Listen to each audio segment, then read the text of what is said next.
Hello and welcome to Raus IAS. I am Pooja and this is the Daily News Simplified for the date 22nd December 2023. So for our today's discussion, we have taken 6 important topics. The topics are listed on your screen below. Of it, the 3 topics are for prelims discussion and 3 topics are for mains discussion. In prelims, we have picked these 3 topics, first of which is about Namdapha flying squirrel. So this is a rare species of squirrel which have re-emerged in the state of Arunachal Pradesh. The squirrel was first sighted in that state in the year 1981, and after the gap of 42 years, again this squirrel has been sighted recently. Right. The second topic is regarding malaria, which is an important disease, for UPSC perspective, and it is endemic to particularly tropical countries of the world. Right. And the third topic is regarding IMF, International Monetary Fund, and this is an important financial organization, right? For mains discussion, today we will be discussing 3 topics. First of which is regarding the National Human Rights Commission. And the National Human Rights Commission, this is an important statutory body, right? And for the second topic of today's discussion, we have taken this topic, which is regarding the role of opposition in India's democracy. Now, this topic is in news because recently more than 140 members of parliament who belong to opposition parties have been expelled from Lok Sabha and Rajya Sabha, right, from the Parliament of India.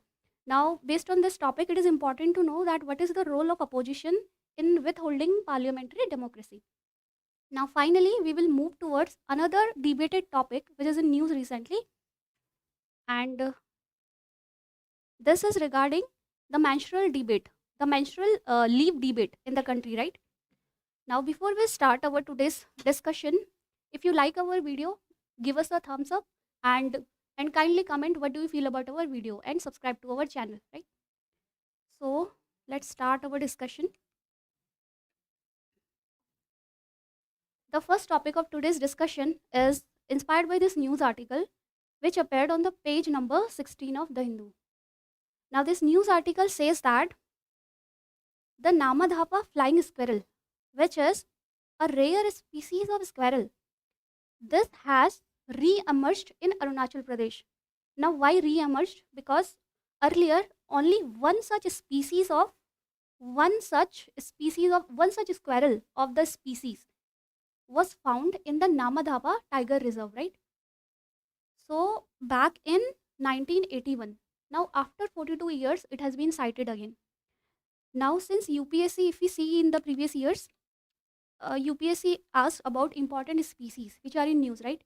In this year only, in the year 2023, we found this particular question, and this was also regarding the behavior of Indian squirrels.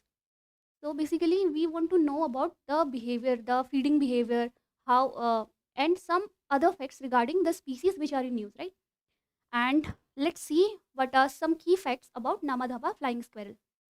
Now, the first thing which you should know that this is a nocturnal species. That is, the species, this is active at night, right? And this species here is arboreal. This means that this species, it prefer living in trees, right? So these are the keywords regarding this squirrel, that it is a nocturnal species, active at night, and this is an arboreal species who prefers living in trees, right? And other thing about this species is that this squirrel is herbivorous. It feeds on some plants in trees, right? And also fungi also. Other thing is that, as the name implies, Namdapha flying squirrel. So one may think that this squirrel, maybe it flies, right? But this is not the case. This is known as flying squirrel because as it lives in tall trees, it glides from one tree to other tree. So it gives an appearance that this squirrel is flying, right? So this is not capable of flying, rather it glides from one tree to other tree, right? This is its preferable mode of movement, okay? And now, as only one such species of this squirrel was found back in 1981, so in the list of IUCN, right, this has been identified as critically endangered, right? And one more thing, this species of squirrel is, as it was found in the Namdapha tiger reserve, that's why the name of this species is Namdapha flying squirrel, right? So this species is native to India, or I can say this species is native to Arunachal Pradesh, right? Or maybe even to that particular habitat, Namdapha tiger reserve, right?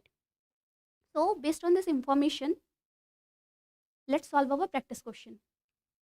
Hmm. The practice question says that consider the following statements. Statement 1, Namdapha flying squirrel is native to India. Yes, this is a correct statement, as this is native to India, Arunachal Pradesh, right? The second statement says that the squirrel is named so because of its ability to fly. Now this is an incorrect statement, as I already told you that this species glides, right? The third statement is it is extinct in the wild and found only in the captivity. Now this is an incorrect statement, as you know that this is the classification. This is the category of classification by IUCN. So based on the risk to the species, these are classified as such categories. Now this particular squirrel is classified as critically endangered, right? So this statement would be incorrect. And in this map, we can see the location of Namdapha Tiger Reserve. So this is an important tiger reserve. This is the map of India and this is the map of Arunachal Pradesh. If we see to the southeast of Arunachal Pradesh, this area particularly, we find the location of this national park, now tiger reserve, right?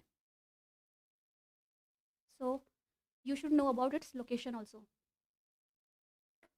Now our correct answer would be only one, right?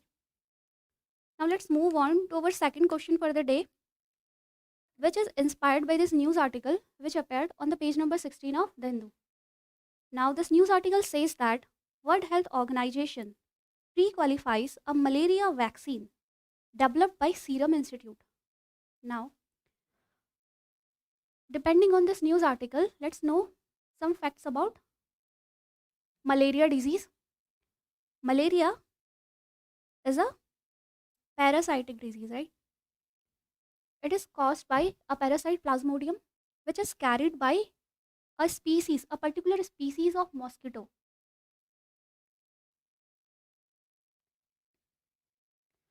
So, this parasite is spread primarily, if we talk about its mode of transmission, it is spread primarily by the bite of this particular, by the bite of female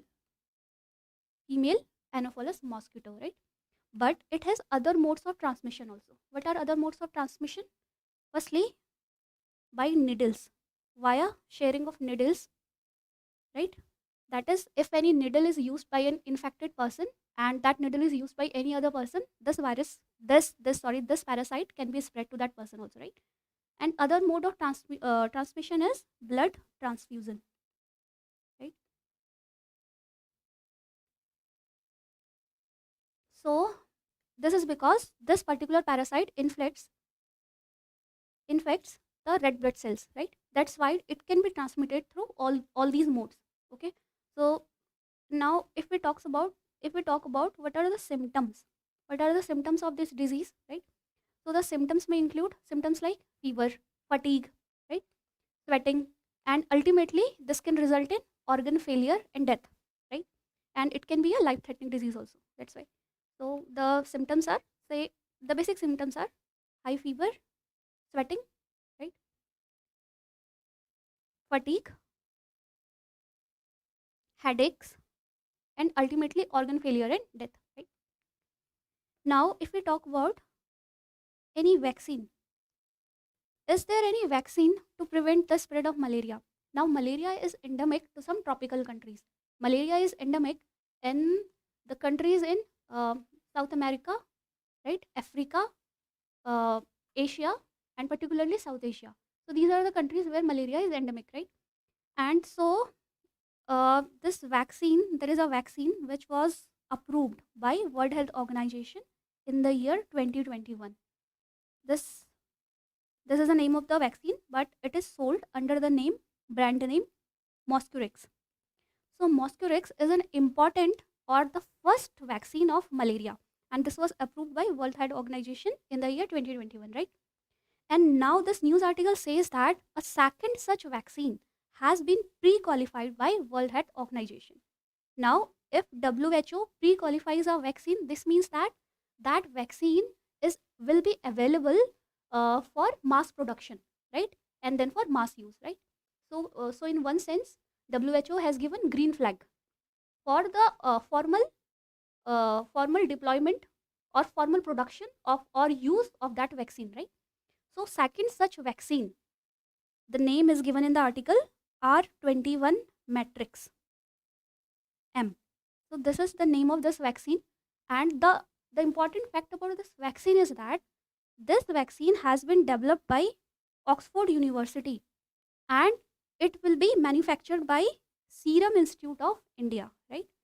So this is what you can remember about this news article, right? Serum Institute of India will be manufacturing this vaccine. Okay.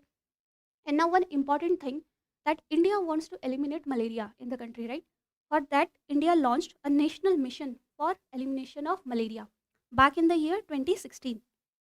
Now, under this mission, under this framework, India aims to eliminate malaria by the year 2030. Right? So these are the some key points which you want to know about this, which you should know based on this news. So now let's solve our practice question for the day. Now, the theme of diseases has been repeatedly asked by UPSC in the previous years, right? As we can see this question which appeared in the year 2017. Now, let's solve this practice question which says that mosquito bites are the only known mode of transmission of malaria. Is it correct? No. This is incorrect, as we saw that the mode of transmission of malaria are mosquito bite, blood transfusion, and it can be infected or by the use of infected needles, right? So this is an incorrect statement. The second statement says that there is no approved vaccine for malaria in the world. Now this is also an incorrect statement, as now there are two vaccines available as of now, right? And the third statement says that India aims to eradicate malaria by the year 2030. Now this is a correct statement. Now as the question asked, how many of the above statement is or are correct? The correct answer would be only one. Right? Now let's move on to our final question for the day. And the question is based on International Monetary Fund, right? Now this is inspired by this news article which appeared on page number 10 of Indian Express. Now this news article is regarding the release of an annual report by International Monetary Fund, which among other countries has advised India to improve on its macroeconomic fundamentals, right? So this is an annual report which is released by IMF, right? Now based on it, we will solve a question on IMF. Now this is important because UPSC generally asks questions regarding various important international organization, forum, regional groups or associations. As earlier also in the year 2020, we found this particular question. Now before solving this question, let's see a few facts about International Monetary Fund, right? International Monetary Fund is an important global financial institution, right? So when it was formed, this institution was formed in the year 1944 after the Great Depression, which occurred around 1930s, right? After it, the main purpose, so why was it formed? The main purpose was to ensure global financial stability, right? Global financial stability, and to promote the growth of the countries, economic growth of the countries, and to ensure that the condition like occurred in Great Depression, such condition should not occur, and the globally all the countries, the markets of the countries should be stable, right? The countries should be financially stable. Now for it, what does IMF primarily do? Among other functions, the major function of IMF is to grant loans. It grants loans to some countries, and to which countries? Particularly those who are suffering from balance of payment crisis, right? So the countries who are suffering from balance of payment crisis, they can get loans from IMF. But these loans are based on some conditions.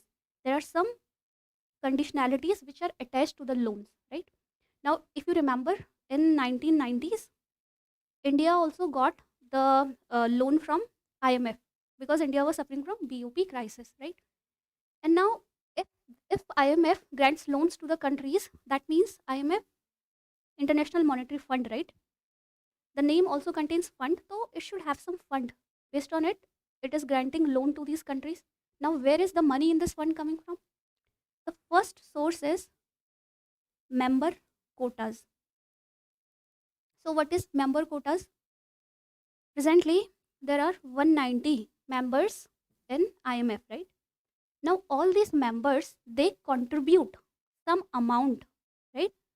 They contribute amount to this fund, and based on their contribution, they are awarded some quota.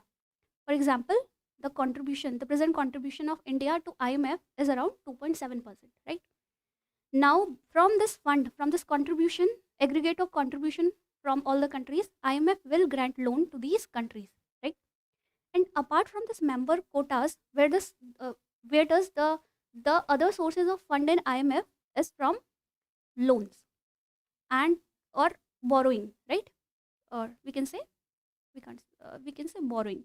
IMF borrows from where?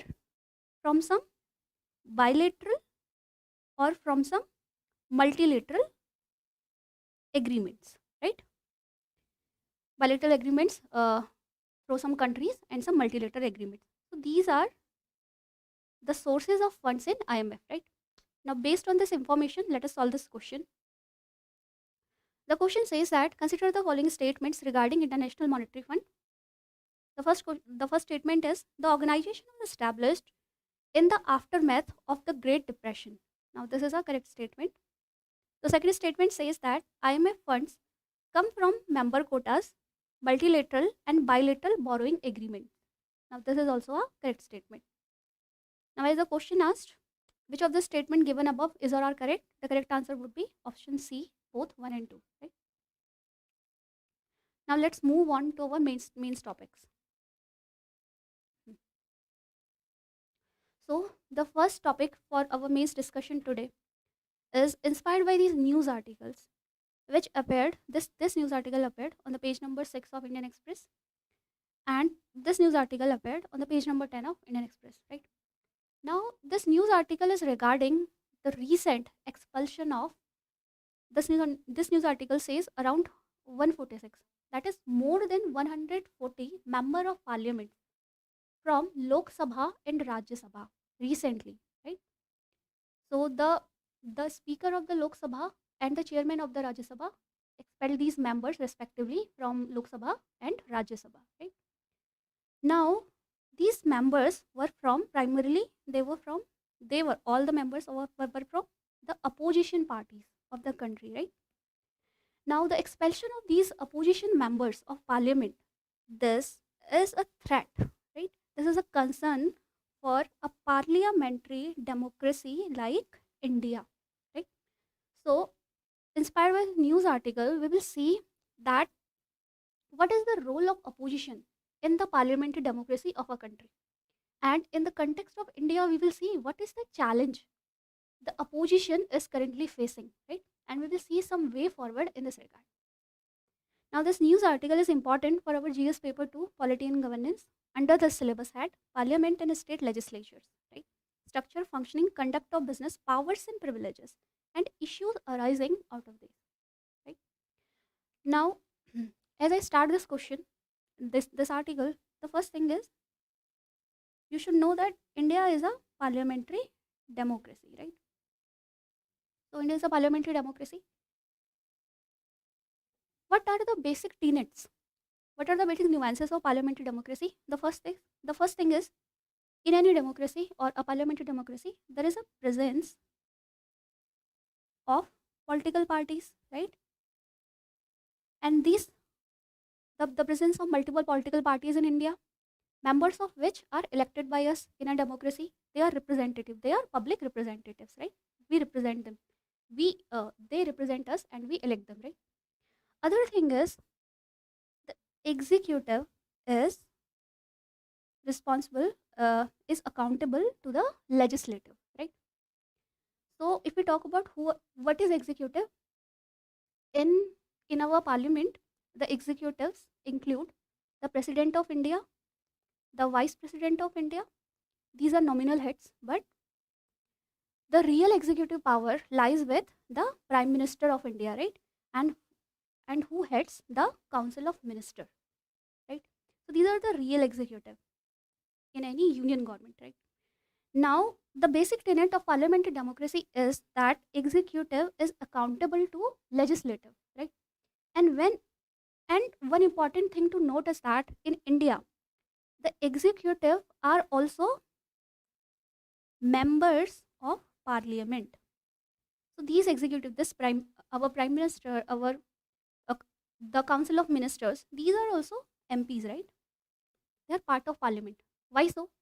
Because these MPs should know the concern of legislature in general and the in particular and the concerns of people in general, right? They should know the concerns of legislature, right? That's why executives are also member of legislative. Okay. And now if we talk about opposition, if we talk about the structure of a general overview, what is opposition? Okay. Who are we opposing? Who are they opposing? So the majority party, the party which get majority share of votes is the ruling party, and the other parties in the parliament are opposition party, right? And from this opposition party also generally there is a party who gets second largest vote. From that party a leader of opposition is chosen, right? And the criteria for it is, for leader of opposition, leader of opposition, what is the criteria? That the second largest party in the parliament, if it secures at least 10% of the vote, right, in that particular general elections, then that that is known as quorum. If this quorum is maintained, then the leader of that particular party would be leader of opposition, right? So if we talk about who does this opposition oppose, right? This opposition basically gives, is mean to give constructive criticism, right? To to prevent to prevent the arbitrariness, if at all the majority party, or if at all the executive, say the executive becomes arbitrary, or it becomes, say, oppressive, right? So in order to prevent the arbitrariness of executive, right, the this opposition opposes such laws which in turn may become oppressive, right? Now having seen the background, okay, one more thing. In the present Lok Sabha of the country, we can see that there is no clear majority to any party. That is which I told you, that this condition of quorum is not fulfilled, right? So in this present Lok Sabha, there is no leader of opposition. So this makes our opposition weak, a weak opposition, right? So now let's discuss what is the significance of, or what is the importance of opposition for any parliamentary democracy. What is the importance of them? The first thing is that, which we already saw, they prevent the arbitrary action of executive and legislative, right? So they uphold parliamentary democracy, or the basic foundations of a democratic government, right? So by it, for example, say uh, if government passes some kind of law which infringes upon the privacy of any individual, right? Say there is restriction, say there is restriction on freedom of speech. If there are such laws in the country, freedom of speech, say restriction in the freedom of speech for press in the country, right? So this is when the executive is becoming arbitrary, right? It is restricting the free speech of a press. So to prevent such kind of actions, the opposition may oppose, may ensure that the government does not resort to such actions, right? So this is the first thing, prevent arbitrary action by the majority party. The second thing is to ensure accountability of the government, of the majority party. Now you know that during elections there are some poll promises which the party makes, right? There are some actions which the ruling party is taking in making legislations or in their implementation, right? So the next significance of opposition parties is to hold the ruling party accountable for its poll promises or for other actions undertaken by them. For this, there are some tools which have been given to the opposition party. The first tool is question hour. So this is an hour in the parliamentary session in which they can ask questions.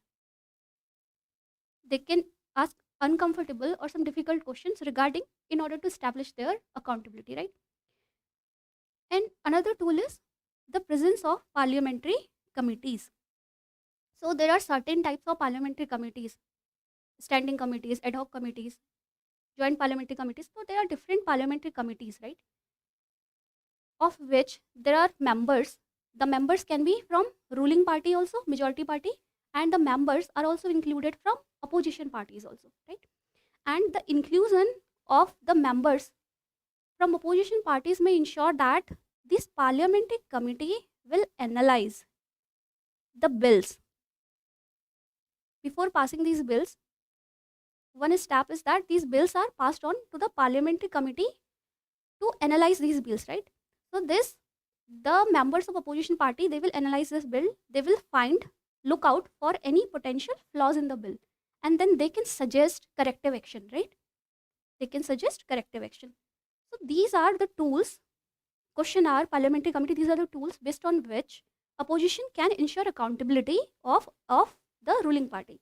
Other thing is minority rights protection. Since the opposition parties may comprise of the members of parliament who belong to minority section in any country, right? Who belong to, say, some socially disadvantaged section, right? So because of their because opposition parties are comprise from the people from diverse religious background, regional identities, right, and ethnic identities. So they give a voice to the minorities, right? So this is one of their important role. Other thing is the role in their legislation. Now, apart from some, there is a provision of private member bill, right? What is a private member bill? Private member bill is any bill which is initiated by any member of the parliament who is not a minister, right? So the opposition, so the members of parliament, MPs who are in opposition, they may float a private member bill in order to in order to in order to take attention of the government towards any such impending issues in the country, right? So this is what they can do. Other thing is their involvement in the key appointment. For example, in the appointment of Lokpal, there is a committee, right, which consists of Prime Minister, CJI, right, Speaker of Lok Sabha. Apart from this, it comprises of leader of opposition. So they have key role. They can play an important role in the appointment of some key positions in the country, right?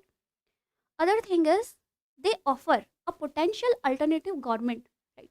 Now, if we talk about opposition, so they are in opposition or they are in minority rule only for some specific time being, right? Now, in the next year, if they are re-elected, if they are elected, then they can be in majority also. In that sense, they can provide a potential alternative government, right? So this is the role of opposition parties in any parliamentary democracy. Now let's see what are the challenges the opposition parties in India are facing. The first thing is the limited scope of private member bill. As I told you that any opposition, an MP from opposition party can float a private member bill. But generally, it is a trend in India. It is seen that this private member bill, whether from Lok Sabha or from Rajya Sabha, is not entertained by the speaker or chairman, right? So these bills are not entertained, and they just lapse, right? So this is that they have just limited role, that they can question the functioning of the government, but they don't have any concrete power or any tangible power with them, right? Other thing is the present there no shadow cabinet in India. Now for it you should know what is shadow cabinet. In some countries like United Kingdom, there is a presence of shadow cabinet. Now what is a shadow cabinet? We know cabinet. Cabinet is a close group of ministers, right, who are working on some policies in any government. And what is a shadow cabinet? Shadow cabinet is a group of some senior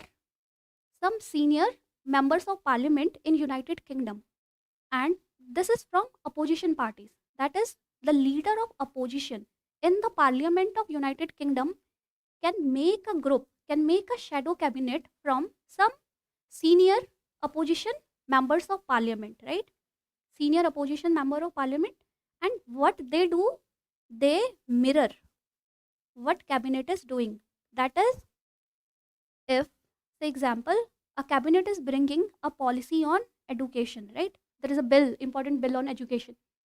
Then they will also make, they will also formulate this education bill, right? Now, why they do this?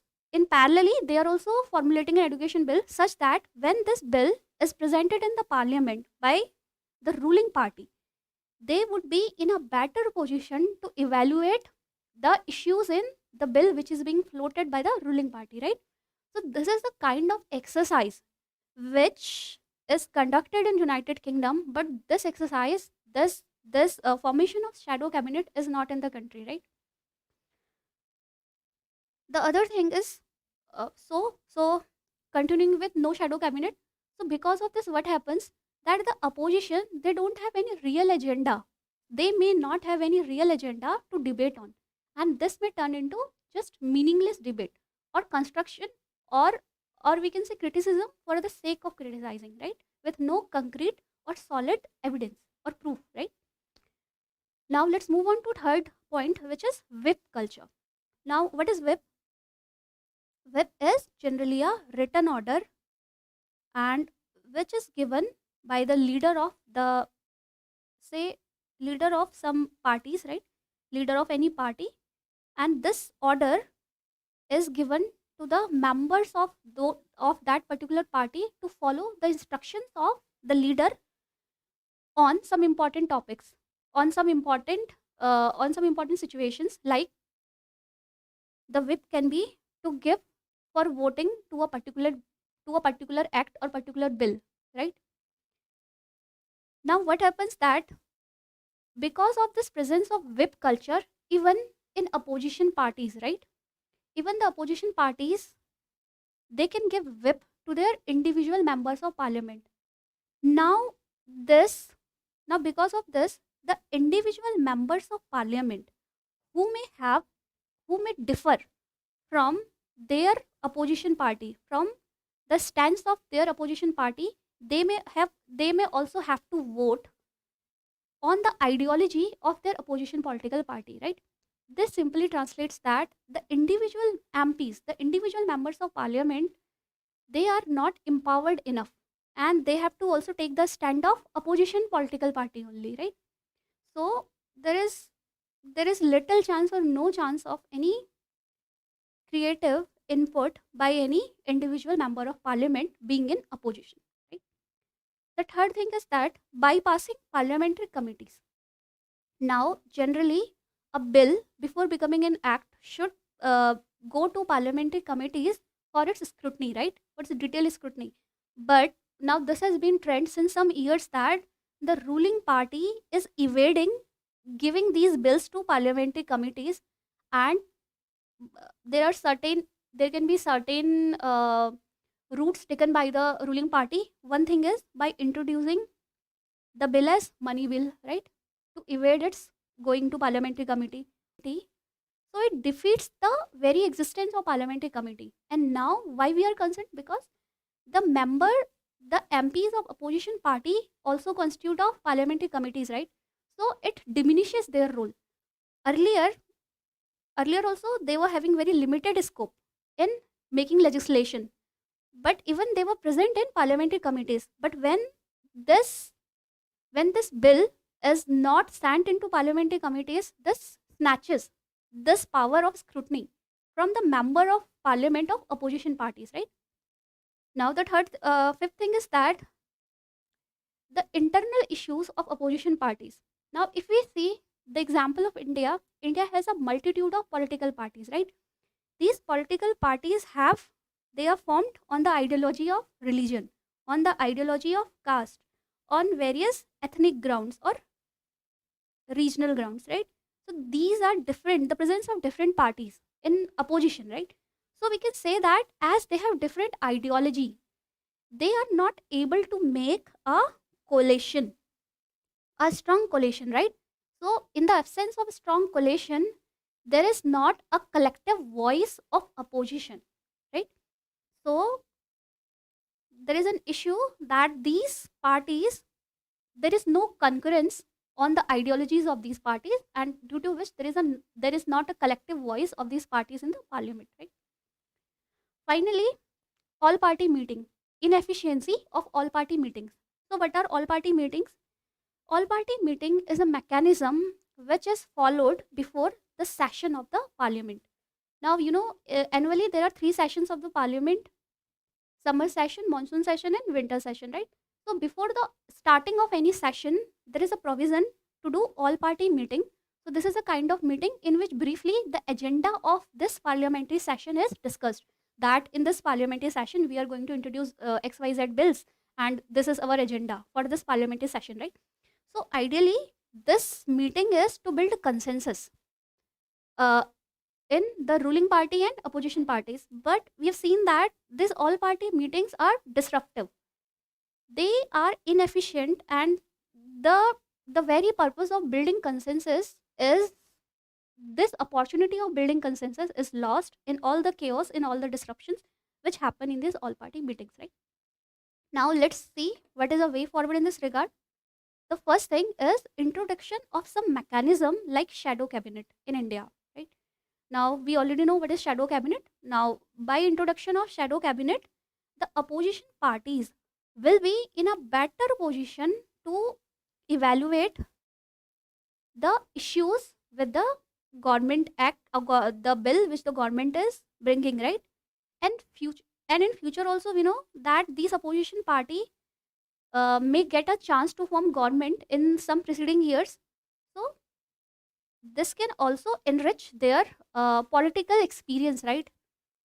So this will ultimately help in formation of better legislation for the country, right? Informed legislative choices, we can say this will help in making informed legislative choices. The second thing is introduction of some provision like opposition days. Now in some countries like Canada and UK also, there is a provision of opposition days. Now generally what happens that in any parliament, the ruling party or say speaker, he will set the agenda for the day in the parliament, that this is the agenda for the day and these are the things we are going to discuss in the parliament. Now in opposition days what happens that in the countries like Canada, in the parliamentary sessions, few days are reserved, say 20 days are reserved in entire year, and in these 20 days the agenda of the parliament will be started, right, will be initiated by the opposition parties. So this will give opposition parties enough room to put their views, right, to discuss on the topics which have been evaded by the ruling government or majority government, the topics which are uncomfortable and the topics of the which are important, which are of national importance, right? So this is in one way that the opposition parties can have their voice, right? By these opposition days, right? Other thing is collation. As we saw that the opposition party is not united, so the opposition parties should strive to make strong coalitions, right? To have a collective voice. The other thing which the opposition parties can do is engagement with citizens.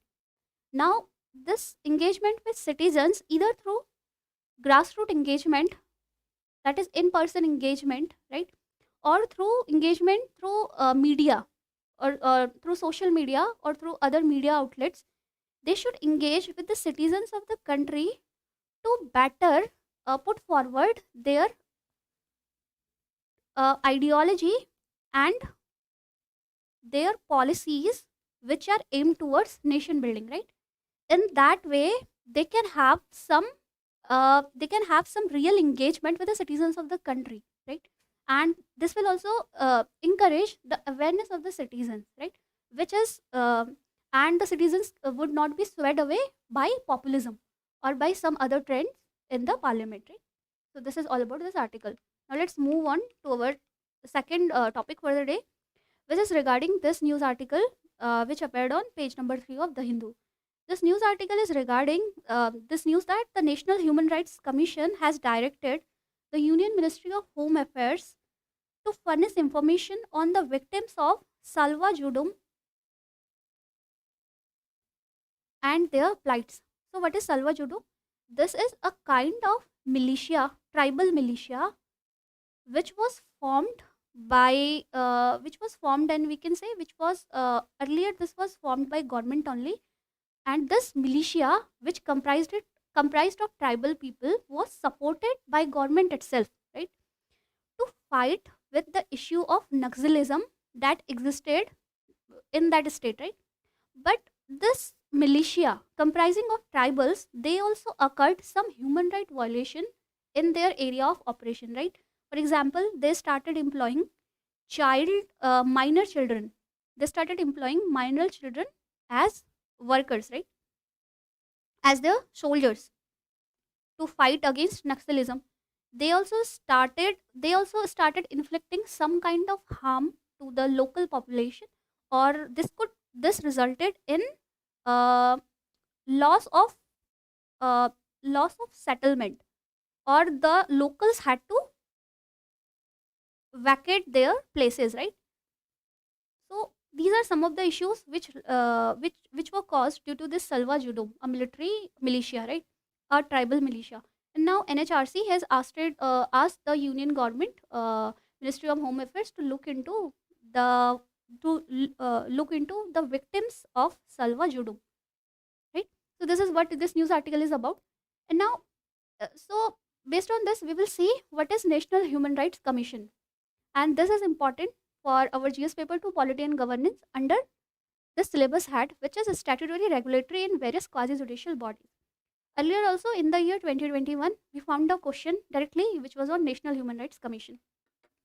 So let's start. What is National Human Rights Commission?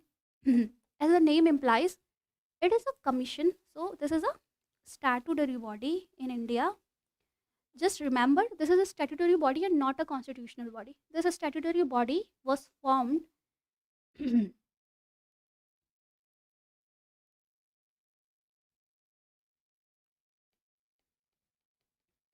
so this National Human Rights Commission was formed in the year 1993 by this Protection of Human Rights Act, right? And this is not a constitutional body. So this looks upon into the violation of human rights by the public servants, right? Now, if we talk about the composition of Human Rights Commission, it comprises of one chairperson and 5 members, right? This chairperson would be retired Chief Justice of India, right, or a serving judge of Supreme Court. And these 5 members would be either retired judge of Supreme Court or serving judge of High Court also, and retired Chief Justice of High Court. And other 3 members from these 5 members, other 3 members, 1 member should be a woman. And these 3 members also, they should be people who have significant knowledge regarding human rights, right? Now, and apart from this, it also has some ex officio members, which are the members from, say, National Commission of Backward Classes, National Commission on Scheduled Caste, National Commission on Scheduled Tribe, National Commission on Women, National Commission on child protection rights, right? And it also comprises Commission for person with deals with people with disabilities, right? So these are, it also comprises ex officio members from these particular commissions, right? Now, the term of chairperson, the chairperson of National Human Rights Commission is appointed by the President of India, right? And this term, he has a term, he serves a terms of 3 years or up to the age of 70 years, whichever is earlier, right? And now here we saw time and again that what are human rights? We saw that it is a body to look into the violation of human rights. So what are human rights? Human rights are the basic rights which are given to humans irrespective of their age, irrespective of their gender, irrespective of their ethnicity, their identity, their nationality. These are basic rights which are bestowed to humans just because they are humans, right? So these are these rights, say right to life, right to equality, right to liberty, right to live with, right to decent, right to decent living conditions, right to live with, say, dignity, right? So these are the basic human rights. And this India's our this National Human Rights Commission, this has been inspired, sorry, okay, so this is inspired by, there was a meeting of United Nations in Paris in the year 1991, right? And there a detailed charter of human rights, right? A detailed rule regarding the human rights, the global human rights were discussed, right? And inspired by this, India constituted a Human Rights Commission in the year 1993, right? Now, if we look into the powers of National Human Rights Commission, what is the primary power of it? The primary power it has is to inquire into human right violation by a public servant, right? And the Human Rights Commission has the powers of a civil court, right? That is, it can intervene into any proceeding involving the allegation of violation of human rights. Now, see, National Human Rights Commission, either it can suo motu. So that is, it can take a suo motu cognizance of violation of human right by a public servant, or there can be a petition, PIL, which can be filed in National Human Rights Commission, right? Or rather, the courts of the country can direct to look into the violations of human right, right? So these are the other powers, like visiting jails and detention centers to study inmates, the living conditions of inmates, right? Review the safeguards for human right protection, and which should be in line with international safeguards. So these are some of the powers, right? Now let's quickly see that what are the issues and concerns with the Human Rights Commission in the country. Now the primary thing is that there is a limiting power. The powers which are given to National Human Rights Commission are very limited, right? That is, it just has a advisory power. Its advices are not binding on, say, concerned authorities and central government and concerned authorities. These advices are not binding, first thing. Second thing is that it has no power to punish the violations of human right. It has no power regarding it. So we can say it doesn't have any enforcement power, right? Just advisory power and no enforcement power. The second thing is that, other thing is that it cannot award monetary relief to the victim, right? In that sense, we can say that it has just limited power, advisory power. Now, in case of the human right violations by armed forces, in that case also, National Human Rights Commission has no power regarding it, has limited power regarding it. For it can ask the central government to prepare a report, right, to look into the matter. So central government will prepare a report to look into that matter, right? The other thing is that there is a narrow jurisdiction of National Human Rights Commission. That is, it can only look into the cases which occurred during 1 year. That is, from the incident, if it took place within 1 year of occurrence of that incident, only that cases can be inquired or investigated by National Human Rights Commission, right? So this time period is very short and limited, right?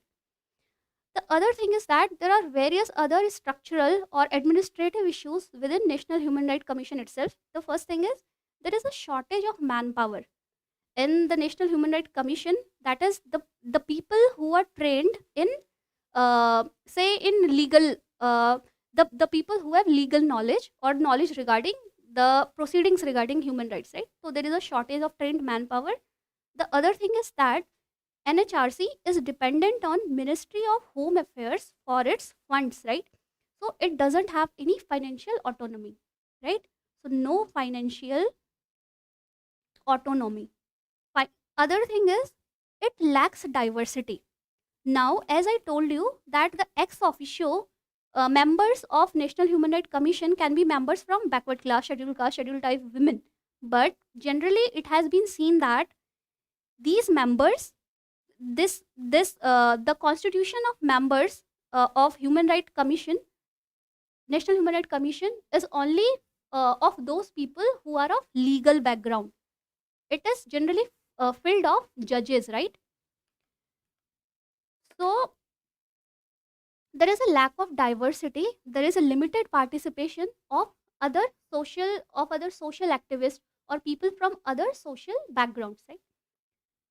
The other thing is that there is an issue of credibility with National Human Rights Commission. This is due to its selective silence or its silence in some cases.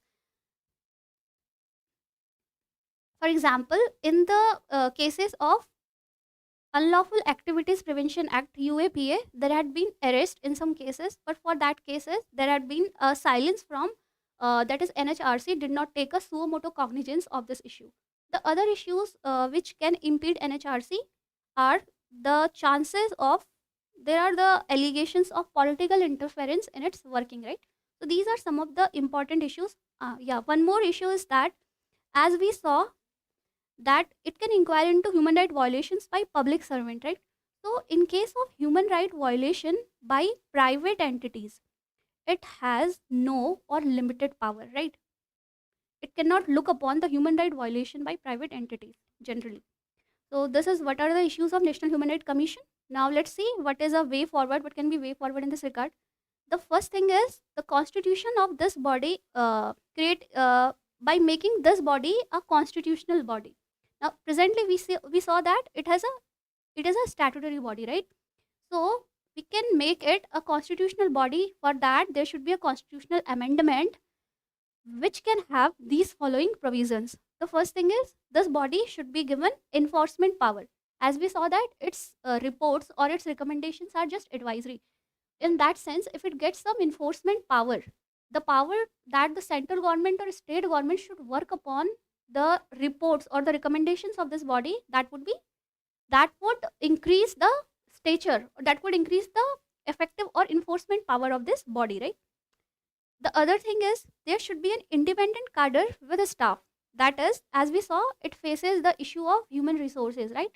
So it can have an independent cadre in which it can to recruit the staff, the necessary staff.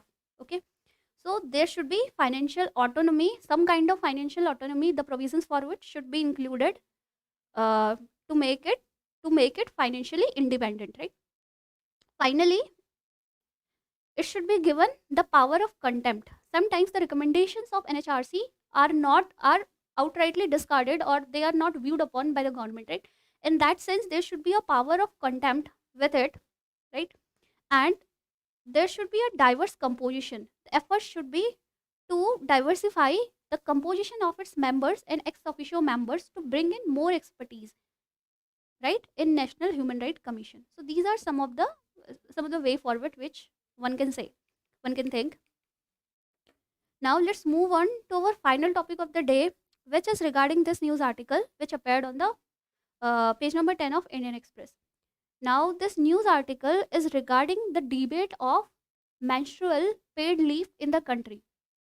Recently, the Minister of Women and Child Development has said that that menstruation is not a handicap on women, and so at at present there should not be any leave policy for it, right? Now, why this topic is important? This is important for our GS paper when society under the syllabus had issues related to women, and this can also be important in GS paper to social justice, right?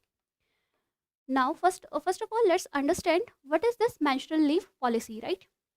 So, menstruation is the monthly discharge of blood and mucus from the inner lining of uterus through vagina in a women of a reproductive age, right? This is what is menstruation. And what is this leave policy about? This policy says providing, these are the regulations for providing paid or unpaid period or menstrual leave to the women, right? Whether who are working or whether they are in school. Now, what is the purpose for it? The purpose of this leave is to provide them relief in when they are menstruating, right?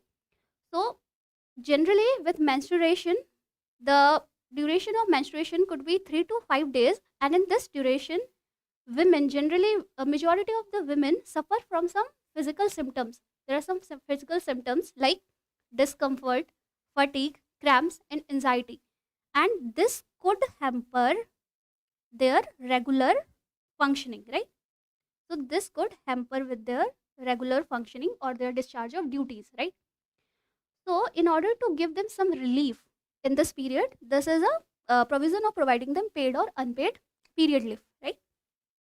So the duration of this leave could be say from 1 to 3 days depending upon what the legislation is. So presently India does not have any such legislation, countrywide legislation for it.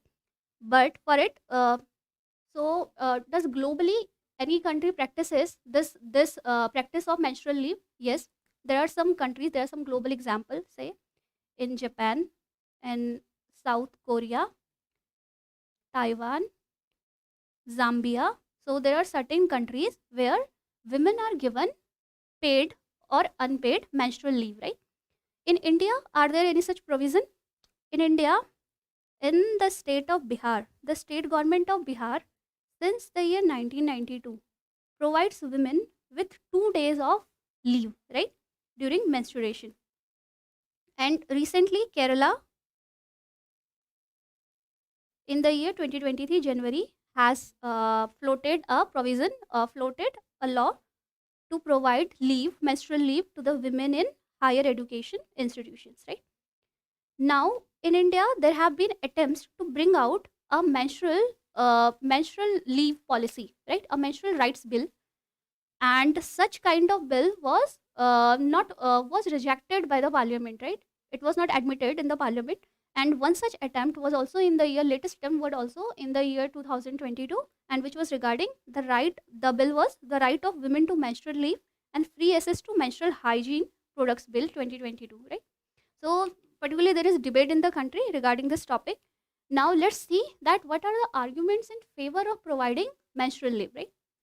The first and foremost argument in favor of menstrual leave is that this will recognize different needs of women. Now, as we know that women are biologically different from men, right? And menstruation is a monthly occurrence, right? So as we saw that menstruation, there are some associated physical symptoms with menstruation. So we can say that this is to create sensitivity around this issue of menstruation, right? So this is the first thing, that this will create sensitivity to the needs of women, right? And based on this will also lead to the reduction of taboo. Presently in the country, there has been, and there is enormous taboo regarding menstruation and regarding, and currently there is a lack of awareness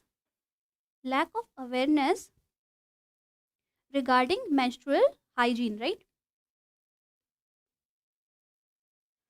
So this menstrual leave policy will throw a light on this topic of menstruation, and that's why it will create an awareness, it will break the taboo and create an awareness regarding menstrual hygiene, right?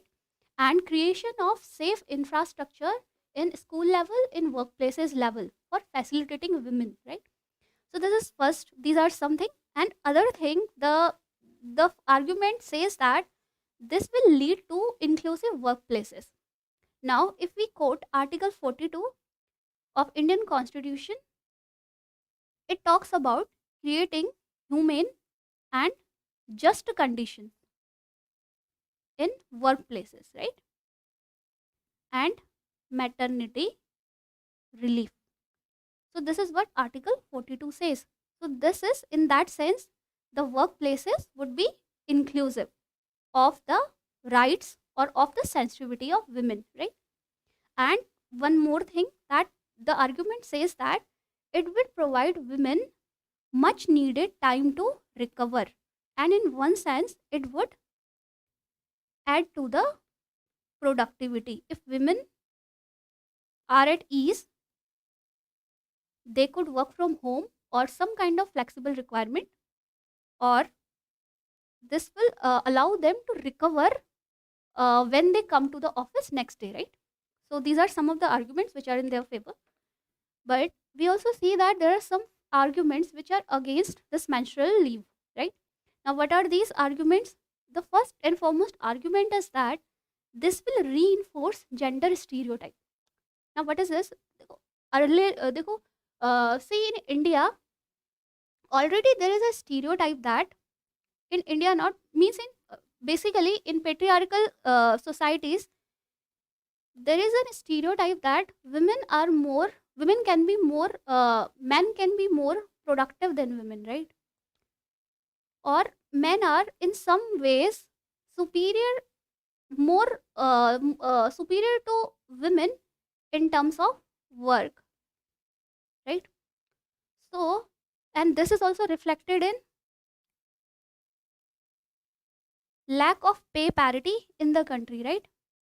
So you know that women in almost every sector of the country, say formal, say informal sector, women are paid less as compared to men, right? Primarily because of this patriarchal mindset, right?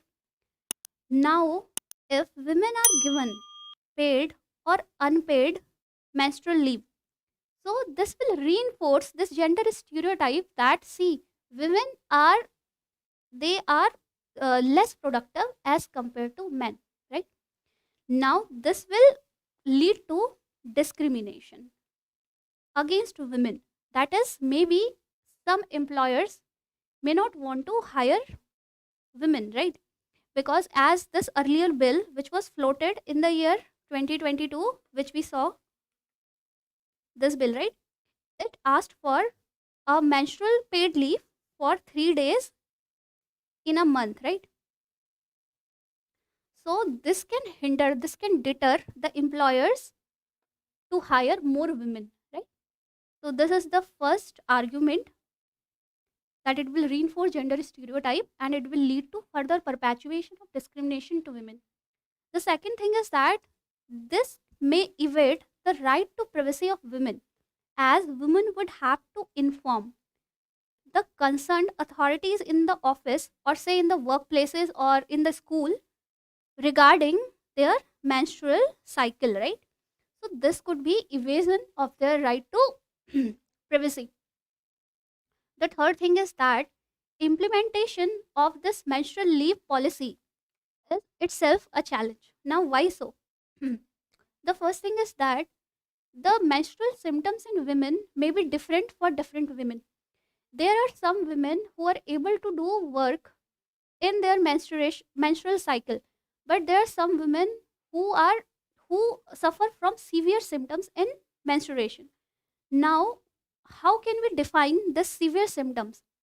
So this is an issue in defining a one size fits all approach. As we know, in this case, there can be no one size fits all approach, right?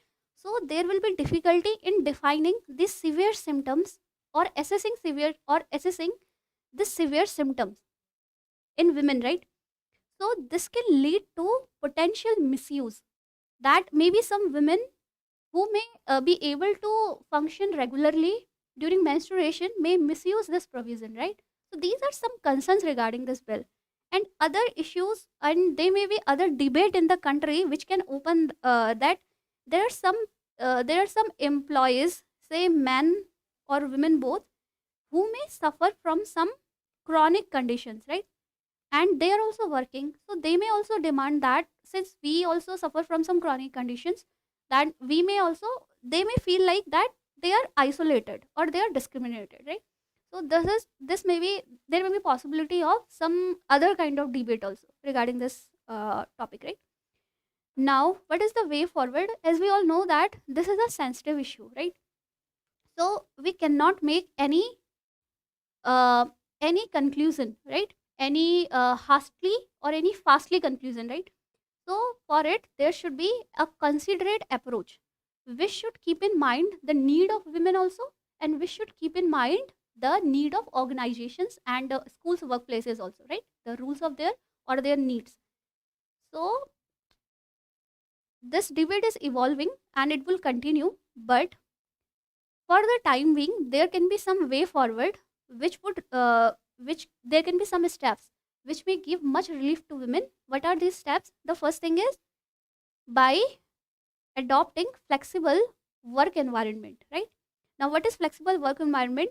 By giving women, or by giving employees in general, remote working access, right? That women can take remote working access, or say work from home facilities in place of, say, unpaid leave, or there can be a flexibility in their working, right, which may encourage them to actively work, right, or be more productive, which may give them much time for rest also, recover also, and to actively work, right? So this could be some flexible work environment.